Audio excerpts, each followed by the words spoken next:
Sarabjit Singh Gujral and I welcome you all to my YouTube channel Queen Malika, and in this video we will be talking about the truth bombs about admissions into the graduate program in any of the international universities. So if you're watching this video, I expect that you have seen the videos which I have made previously, and if you are new to this channel, I expect you to go and watch those videos, and then after you have seen all the videos which I have made on my channel, continue with this video because there are certain things which I have discussed about how to improve your profile, how to write a letter of intent, how to get a strong letter of recommendations and everything. But there are certain things which are not in your hands, and this is what we're going to talk about in this video, and that's why it is known as the truth bombs. So these things are never in your hand, and it totally depends on where you're applying, what time of the year you are applying, and how much scholarship is there in the university. So let's talk about each of the points which I have written on the board so that we can discuss and make you feel less bad if you unfortunately do not get into the graduate programs, because there are certain things which you and I have no control over, and that's where this video stems from. Because personally, if I say for example apply to a university, I have done 10 number of things. I have made publications, I have worked in academia, I have worked in industries, and after everything, if I don't get admissions into a PhD program, I will feel disheartened. But is it really worth feeling disheartened? Guess what? No, because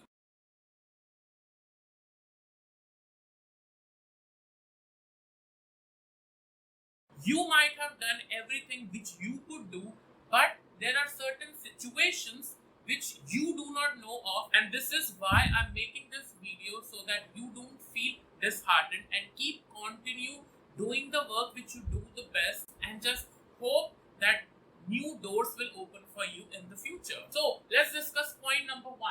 International scholarships are very limited. Example, if you're a student in India, Pakistan, Sri Lanka, or any other country, right, and you're applying for a graduate program in US or Canada or UK or anywhere else, the number of international scholarships available to a university are very, very limited. And if I have to give you an example, a university has 10 scholarships for their local students. There will be only one international scholarship for students who are not the local students. So this is how competitive it gets when it comes for international admissions. Well, it's not always the case, but most of the time, the international scholarships available to professors are very, very limited. That's the reason they prefer local students as compared to international students. Don't get disheartened if you do not get admissions, because the entirety of the admission depends on how much scholarship a university or your department have.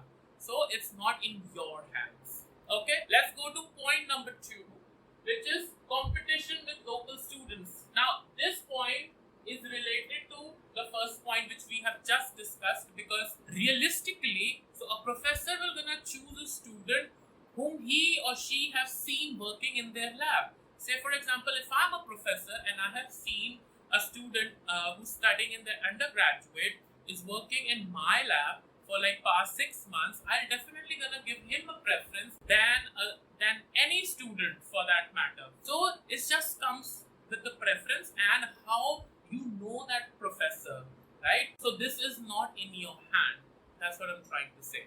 The next point is, which is again a very important point, and this point and the last point which I have written here, they are very similar. So let's discuss point number 3. Profile didn't come across as strong.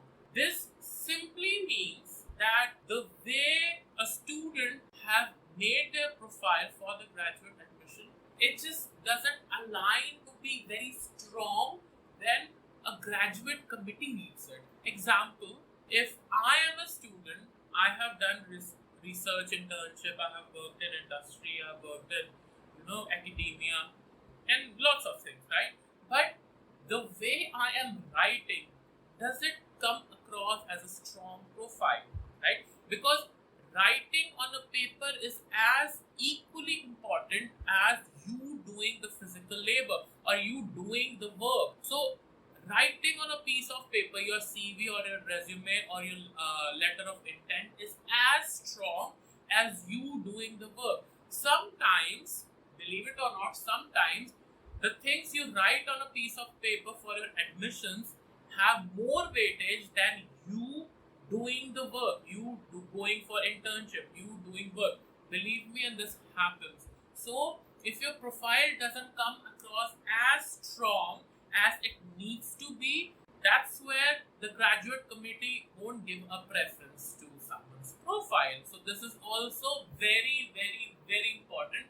And the last point here, which is a weak LOR, also comes with point number 3. If your letter of recommendation from the professors are not as strong as your profile, right, it just doesn't work. Say for example, you have done an amazing work, you have written a very strong letter of intent, but your letter of recommendation is weak, right? So the graduate committee will know that the person, even though have made a very nice profile, but the letter of recommendation doesn't support that claim. So if there is a discrepancy in letter of intent or your general profile, right, and your letter of recommendation, the graduate committee will gonna overlook at someone's profile. So this happens, and it happens to so many people. That's why I have told you to ask for letter of recommendation from people whom you know the best and whom they know the best, and ask them to write a very strong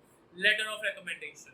Coming to point number 4, internal politic. Now, here's the thing. Internal politic happens, and it happens in different level in different universities. I'm not going to explain this point because it totally depends on the university. It totally depends on the people who are dealing with the admissions, and it is not in your hand, and it totally depends on how they think about admissions. So it exists in some places, it might not exist in some places, but it is one of the factors which can affect your admission. So that's the next point, which is point number 5, is a real thing.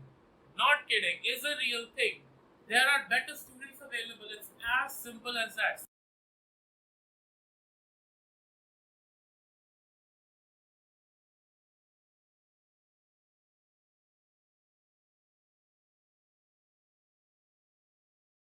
Point number 6, ranking of your home institute. I am the admissions person who's dealing with the admissions.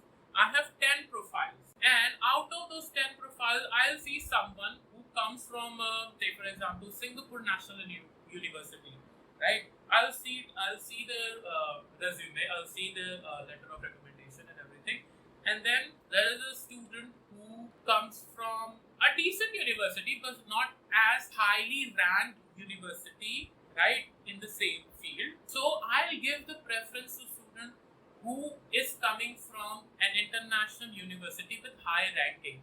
Similarly, if you are an IIT student and if you are a student in a state private university, so people who do international admissions, they know about the ranking of a university in a particular country. So they will know a person coming from IIT will have much more stronger profile as compared to a person who's coming from a private university. This naturally comes into the mind of people who are dealing with admissions. So you cannot control that. That's why we have ranking, and people who are studying in high ranking universities gets preference over students who are studying in low rank universities. I know it is very superficial. I do not support that, but this is the reality of the world, and you cannot change it. People are putting ranks to the universities based on how strong the academia is in that university, and unfortunately, people look for that. It is very hard, but yeah, this is the reality. This is the truth bomb.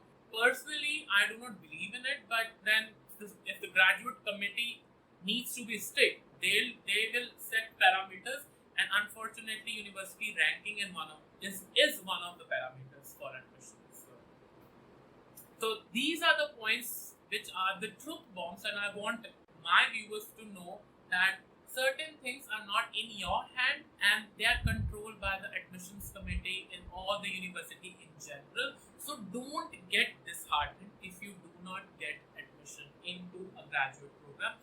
There are n number of things which you can do, and I'll make a video which will be coming next about what to do if you do not get admissions into the graduate program. I hope you like this video. If you do, make sure to subscribe to my channel, like this video, write your comments down below about your experiences with the admissions committee and with the admissions process in general.